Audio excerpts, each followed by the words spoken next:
Le volet 2 du projet Amber Roi 3 porte sur la formation. Donc pour créer un réseau de producteurs en agroécologie, c'était important de créer une académie et plusieurs programmes de formation qui s'adaptaient aux besoins des producteurs qui veulent soit s'installer en agroécologie, donc démarrer un projet, soit qui sont en conversion, donc qui sont déjà producteurs, par exemple en conventionnel, qui veulent se convertir à l'agroécologie. Donc pour ça, on a créé 3 modules de formation différents. Le premier, c'est le parcours long qui s'appelle Agroécologie et agripreneur, parcours et pratique. C'est une formation sur 28 jours. Et dans cette formation, pour l'instant, on a formé 44 personnes. Ensuite, on a créé un module de formation sur mesure pour 10 personnes du Ferney AgriHub, selon leurs besoins en fait, pour faire fonctionner leur ferme. Le troisième programme de formation qu'on a mis en place, c'est sous forme de chantier pendant une journée. Et ça nous a permis de sensibiliser plus de 100 personnes de la MCB, parce qu'ils sont du coup venus sur nos fermes et ils sont venus faire des chantiers, découvrir l'agroécologie. Le programme de formation longue est présenté à la fois par l'équipe de Terre d'Agroécologie et aussi par des intervenants de partenaires. Donc, par exemple, des intervenants de Formatera, le centre de formation professionnelle en agriculture à La Réunion. Par exemple, ils vont intervenir sur les explications des pratiques agroécologiques, donc comment on gère la fertilité du sol, la gestion des ravageurs, ce genre de choses.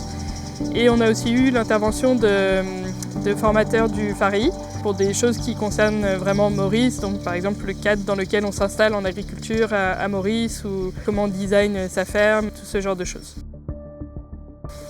Parmi les participants de la formation, plus de la moitié étaient des femmes. Par exemple, il y en a 11 qui font partie du National Women Entrepreneurship Council et plus de 40% des participants étaient des jeunes.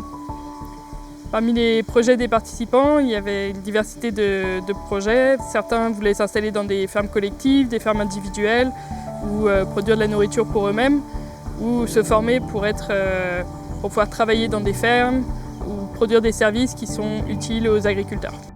Je suis Thomas, j'ai 25 ans.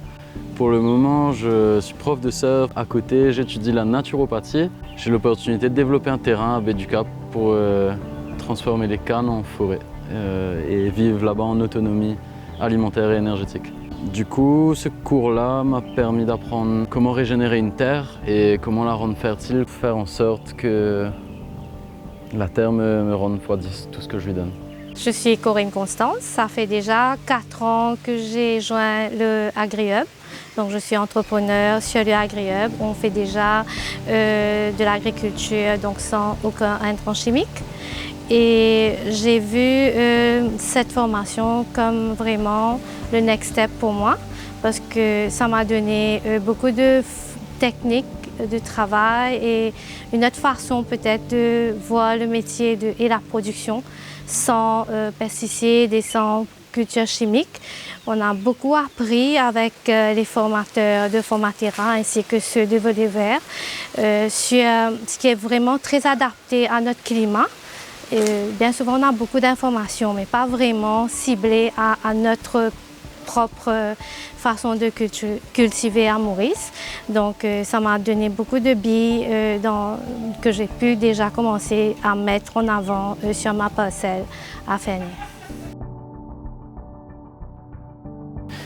L'académie, vous voyez, on l'a construit en réseau aussi. Ce n'est pas juste finalement notre ferme à Chamouni et ensuite on doit capter tout le public mauricien à Chamouni. L'idée, c'est d'avoir des fermes partenaires un peu partout dans Maurice, avec des systèmes différents, des climats différents, des cultures différentes, pour montrer la diversité de l'agroécologie, pour avoir des informations différentes aussi scientifiques à collecter et aider finalement les producteurs demain qui se lancent sur telle culture, adaptée à telle région, tel climat, etc. Donc pour ça, pour avoir cette diversité, finalement les personnes qui suivent la formation, pour nous, elles doivent rester dans le réseau pour que demain, elles servent aussi de lieu de visite ou de formation chantier ou juste partager l'expérience, les challenges rencontrés. Donc ça, c'est ce qu'on veut mettre en place